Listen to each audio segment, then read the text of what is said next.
So today I want to talk about something called the gap. Now, for most accountants, the concept of the expectation gap is normally that between what the client expects us to do and what we actually do. That's kind of like the expectation gap that we hear about quite a bit in our profession. But this isn't the gap that I wanted to talk about today. I want to talk about the gap between the price that you think is what your services are worth and the price that your client's willing to pay. There's a gap between that. So there's you, we'll call this is you over here, and here's your client, right? And between these two, we've got a gap. You think the price should be here, they think the price should be there, and we're trying to figure out why there's this, what I call an aggressive relationship. There's almost a conflicting relationship between you and your client when it comes to the price. And so what I wanted to do was quickly outline and show you why this gap happens. So ultimately the gap comes into play because your clients have a certain idea in their mind what your services are worth, and the accountant has a certain idea in mind what your services are worth. And so when it comes to us, for the accountants, we are working on an antiquated calculation, an old model. And we think that the price is equal to the time we spend times whatever our charge out rate is. So our price equals the time times the charge out rate. That's our model. So we're tracking our time, and we've created this fictitious charge out rate, and that the amount of time we spend times the charge out rate equals what we believe the price is.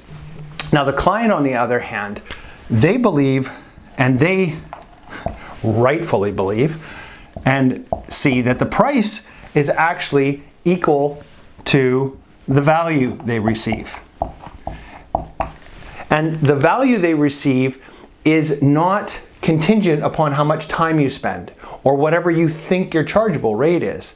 It's based on the value they perceive. And so the problem here comes into effect is that most accountants drive the price after the fact. So it's done after the work's done because you're not sure how much time is going to be involved. So what you do is you do the work first, then you calculate it out, then you go backwards and say, okay, now this is the price.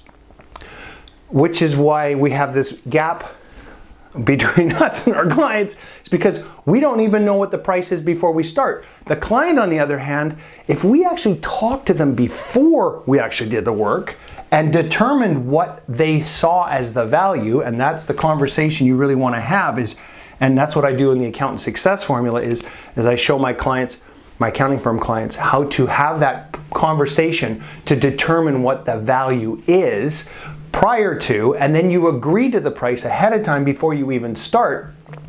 And by the way, when you do this the right way, this price way higher than this price. So if you want to have a nice gap, have a conversation about the value and the price ahead of time and set this price higher. But anyways, that's a whole nother conversation. We can go down a rabbit hole on that one.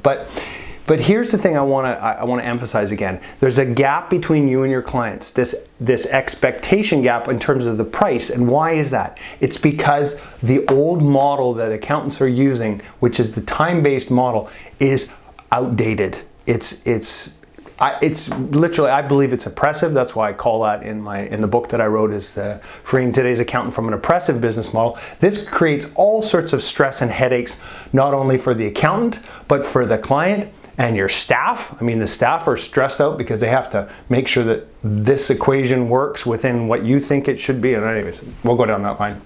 So here's the thing. The gap between you and your clients, between the two prices, is because you're using this as a model and your clients use this as a model. If you simply have a conversation with them ahead of time, know the right conversations to have so that you can set the value ahead of time so you know what the price is, agree to the price, it removes all the stress and gets rid of the gap. So there you go. My name is Eric Silverback, and wherever you're watching this, please scroll down, leave a comment for me, and stay tuned for more success tips to come.